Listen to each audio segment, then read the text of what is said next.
Hello పిల్లలు, పదండి పదండి, ఈ రోజు కథ ఏంటో తెలుసుకుందాం. ఒక వర్షం పడుతున్న రాత్రి ఒక దొంగ పోలీస్ స్టేషన్ నుండి జాగ్రత్తగా తప్పించుకున్నాడు. పోలీసులు వెంటనే అతన్ని వెతకడం ప్రారంభించారు. జీప్లో మైక్ పట్టుకొని ప్రజలను హెచ్చరిస్తూ జాగ్రత్తగా ఉండండి, దొంగ ఎక్కడైనా దాక్కోవచ్చు అని ప్రకటించారు. అది విన్న ప్రజలు చాలా భయపడ్డారు. ఇవన్నీ గమనిస్తూ ఒక గోడ వెనకాల దాక్కుని ఆ దొంగ భయంతో వణికిపోతున్నాడు. ఎక్కడ దాక్కోవాలో తెలియక ఒక పాత ఇంటిని చూసి లోపలికి వెళ్లాలని నిర్ణయించుకున్నాడు. నిశ్శబ్దంగా గోడ దాటి మెల్లగా ఇంట్లోకి ప్రవేశించాడు. అంతా నిశ్శబ్దంగా ఉంది. ఇక్కడ ఏమైనా దొరుకుతుందేమో అని అక్కడున్న బీరువాని తెరవడానికి ప్రయత్నించాడు.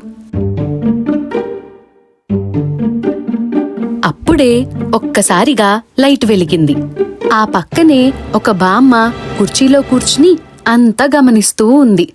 ఆ దొంగకి ఒక్కసారిగా గుండె ఆగినట్టయింది. భయంతో చెమటలు పట్టాయి. కాని ఆ బామ్మ కోపంగా కాకుండా అతనికి భోజనం పెట్టింది. అసలే ఆకలితో ఉన్న ఆ దొంగ వేగంగా తినడం మొదలుపెట్టాడు.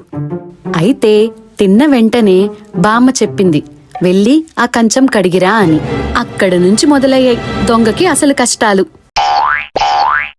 పాత్రలు కడగడం, ఇల్లు ఊడవడం, నీళ్లు మోయడం,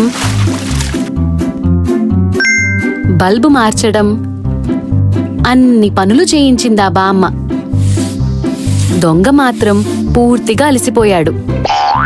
ఆ బామ్మ పక్కన లేని సమయంలో దొంగ ఇంట్లోంచి వెళ్లిపోదామని మెల్లగా తలుపు దగ్గరికి వెళ్ళాడు.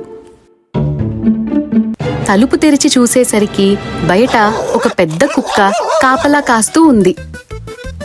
ఆ కుక్కను చూసిన వెంటనే దొంగకి కాళ్ళు చేతులు వణికిపోయాయి.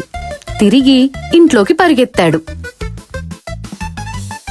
బామ్మ అక్కడే నుంచుని అంతా గమనిస్తూ ఉంది.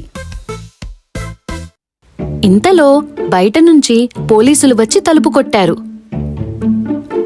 భయంతో వణికిపోయిన దొంగ బామ్మ దగ్గరకు వచ్చి నన్ను కాపాడండి అని వేడుకున్నాడు. పోలీసులను చూసిన ఆ దొంగ వంటింట్లోకి వెళ్లి దాక్కున్నాడు.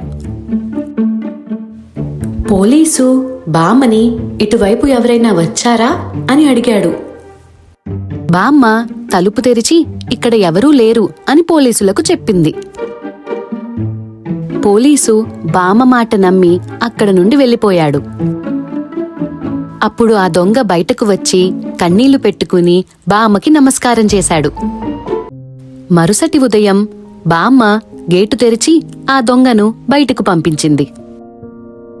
దొంగతనం చేయకుండా నిజాయితీగా జీవించు అని చెప్పింది. ఆ మాటలు విన్న దొంగ తన తప్పు తెలుసుకున్నాడు. మారాలని నిర్ణయించుకున్నాడు. బామ్మకి చివరిసారిగా నమస్కారం చేసి కొత్త జీవితాన్ని ప్రారంభించడానికి ముందుకు వెళ్ళాడు.